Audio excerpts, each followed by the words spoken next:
왜 우리가 이럴 때 있잖아요. 자고 일어났는데 오늘따라 컨디션 되게 좋네? 이런 날은 나도 모르게 청소하고 싶어지고 예쁜 옷을 입고 싶어지고 그 다음에 건강한 음식을 찾게 되거든요. 유유상종, 관성의 법칙, 항상성의 원리 이런 것들 때문에 우리 상태가 좋아지게 되면 알아서 좋은 음식, 그 다음에 건강한 생활을 하게 된다 이 말입니다. 이것이 제가 통증, 그 다음 불면, 불안, 우울에서 벗어날 수 있었던 비결이고요. 그럴 수 있었던 이유는 뿌리 하나만 잡으면 나머지 줄기, 열매에 있는 것들은 자동으로 좋아지기 때문인데요. 이리관지라는 말이 있죠. 하나로 모든 것을 꿰뚫는다. 그것이 나 사용법에 있어서는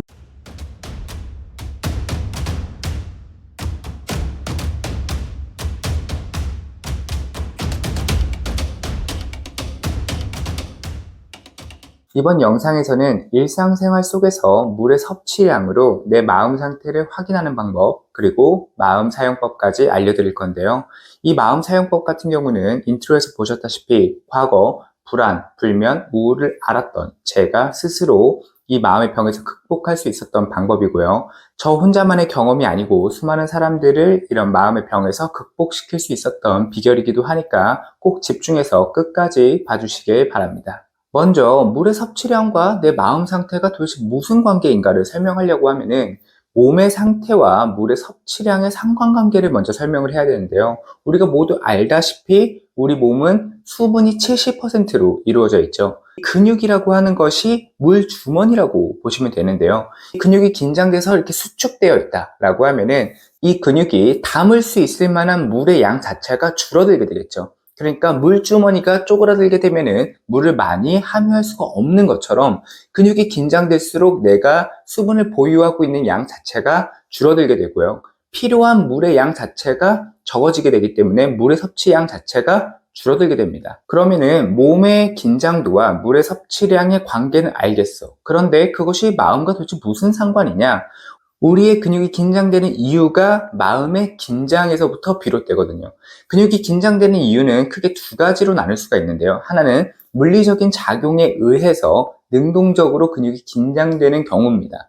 우리 몸은 쓰면 근육이 반드시 구심성 수축을 하게 되고요. 쓰지 않으면 원상태로 복구하려고 하는 그런 성질을 가지고 있습니다. 그런데 몸을 많이 쓰게 된다라고 하면 근육이 긴장된 상태에 있을 수밖에 없겠죠. 이것이 첫 번째 유형이고요. 두 번째 유형 같은 경우에는 운동을 많이 하거나 활동을 많이 하지 않더라도 근육이 긴장되는 이유인데요. 이것은 내 의지와 상관없이 수동적으로 근육이 긴장되는 유형입니다. 거의 대부분이 이 두 번째 유형이라고 보시면 되는데요.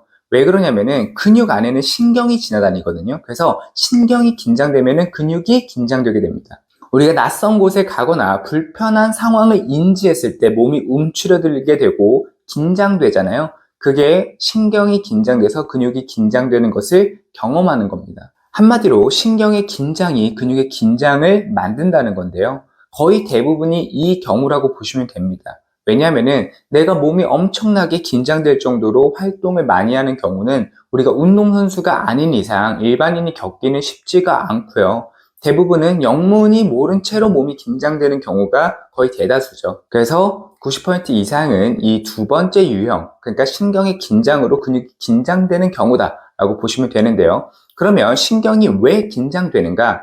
신경이 전깃줄이면 전봇대는 뇌입니다.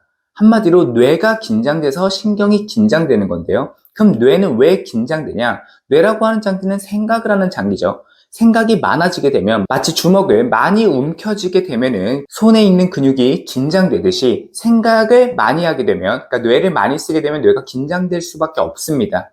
그러면 왜 생각이 많아지는가? 무의식에서 현재의식으로 이동된 정보를 생각이라고 하거든요. 그런데 무의식의 생존의 불안이 높아질수록 현재의식으로 정보를 많이 보냅니다. 한마디로 생각이 많아지는 거죠. 그러면 정리하자고 하면은 무의식적인 생존의 불안이 현재의식으로 정보를 많이 보내게 하고요. 그렇게 해서 생각이 많아지게 되면은 뇌가 긴장되고, 뇌가 긴장됨으로써 신경이 긴장되고, 신경이 긴장돼서 근육이 긴장되고, 근육이 긴장됨으로써 물주머니가 쪼그라들어서 물의 필요량 자체가 줄어들기 때문에 물의 섭취량 자체가 줄어든다 이 말입니다. 한마디로 내가 물을 적게 마신다 라고 하는 것은 내 무의식 상태가 긴장됐다 라고 볼 수가 있는 거죠. 그럼 이런 질문이 이어질 수 있습니다. 커피를 줄이고 그 다음에 술을 마시지 않고 물을 많이 마시게 되면은 마음이 회복이 되고 좋아질까요? 라고 질문할 수 있습니다. 당연한 수순이죠. 하지만 그렇게 되지 않는다는 게 함정인데요. 제가 예시를 하나 들어보면은 우리가 에너지가 넘치게 되면은 움직이고 싶어지죠. 하지만 움직인다고 해서 에너지가 넘쳐지지는 않습니다. 반대로는 적용이 안 된다는 거예요. 두 번째로 우리가 돈이 많으면은 비싼 물건을 살 수가 있죠. 하지만 비싼 물건을 산다고 돈이 많아지지는 않습니다. 원인이 결과를 만들지만 결과를 없앤다고 해서 원인이 사라지지는 않는다는 거죠. 그리고 그렇게 되지도 못합니다. 왜냐면은 근육이 긴장된 상태라고 하면은 물의 보유량 자체가 줄어들기 때문에 물을 많이 먹을 수가 없어요. 물을 많이 먹게 되면은 어지럽고 울렁울렁거리고 그 다음에 금방 붓게 되고요. 몸으로 빨리 배출이 됩니다. 몸이 전혀 흡수를 하지 못하는 거죠. 하지만 반대로 몸 상태가 회복이 되잖아요. 그러니까 무의식의 안정부터 몸의 안정까지 이어지는 이 안정 상태가 되게 되면은 우리가 물주머니가 구겨진 게 펴졌잖아요. 그러면은 자연은 공백을 허용하지 않습니다.